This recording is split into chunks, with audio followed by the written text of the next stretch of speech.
to give you a bit of a rundown on what we do as a blending team, and then we'd have a look at these samples, and then we'd have a go at making your own Ballantines. As I said, I've been working in the whisky industry for 28 years next month. How do you become a blender? You obviously have to have a good sense of smell to become a blender. But what's equally as important is having a good memory for smells. And that's what people find the most difficult about nosing whisky and tasting whisky organoleptically. It's getting the words to match it. And I have a team of people who work with me, and we've just taken on a young apprentice last year who started working with us, and he's got to get his own words. Never ever think that you can work with someone else's words. Get your own words to describe the flavours when you're using whisky, because you'll never remember them if you're using someone else's words, because you'll be trying to think through someone else. And some of the descriptions I'll give you today, well, they'll be my descriptions. Some of you may home straight in on what I'm driving at. Some of them, you've got to get your own words to describe these things. So you've got to be able to describe these, and you've got to have a good memory for them. I'm looking for the people that work with me to be able to remember something 5 or 6, maybe even 10 years after they smelt it the last time. It's no use for me if my guys knows a sample, they say to me, I don't think that's right, you're going to have a look at it. And we'll have a look at it, and they say, oh, I've smelt that before. We've got to be able to say, that sample's not right, and it's a specific part of the process that it's gone wrong. I'm really passionate about everyone within the Chivas Brothers blending team knowing how the business works. I'm not really looking for people to come in at a high level and straight from university and to build it up. I'm looking for guys that have got good experience at the grassroots of making whisky, and then I'll build on that once I've got them into the team. I'm here today because it fits in with me being in Speyside every Tuesday. I split my time between Glasgow and Speyside. I come up every Monday afternoon usually, and on a Tuesday I check all the distillate from all our operating distilleries. So all the samples from the previous week will come into me at KB2, which is our drain and fill operation in the north, in Keith, and we will set up all the new distillate blind to be nosed by a small panel that I chair on a Tuesday. So everyone's looking at a control that is set by me. To take Glenburgie for instance, we have a control of Glenburgie, the week's production with a hidden control in that set, and everyone has to grade samples in front of them against that control. Blind, so you're multiplying that by 12 around the 12 distilleries.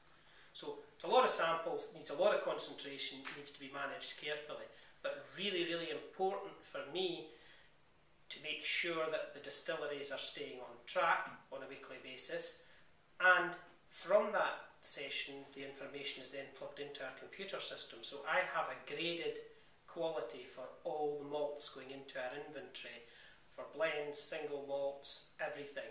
So I can tell right from day one how happy we were with a particular distillate going into the inventory.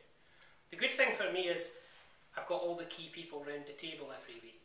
I have Alan Winchester, I have some of our technical people, I have Neil Corbett, I have a couple of the other distillery managers who all have to sit an annual test to make sure that they can differentiate the flavours and that they can pick up all these different flavours. Including myself, we have to sit an annual test to make sure that we can. So around that table every single week I have more than 150 years service in the whisky industry, nosing that new distillate. We're a big company here at Chivas Brothers, but round that table we're able to act really quickly on things. You know, we have all the key people. If we're not happy with a particular distillate, we can jump in the car, and have done on occasion, taking a run up to that distillery that afternoon, and you've got everybody there that can sort it there and then. And that makes all the difference to be able to react quickly when you have something that you're not happy with.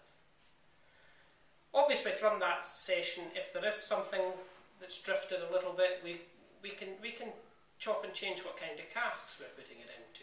And if you take anything away from today, your distillate is really, really important, but number two is your cask. So many people forget about the quality of the cask all the time, you know, and just treat it like a container.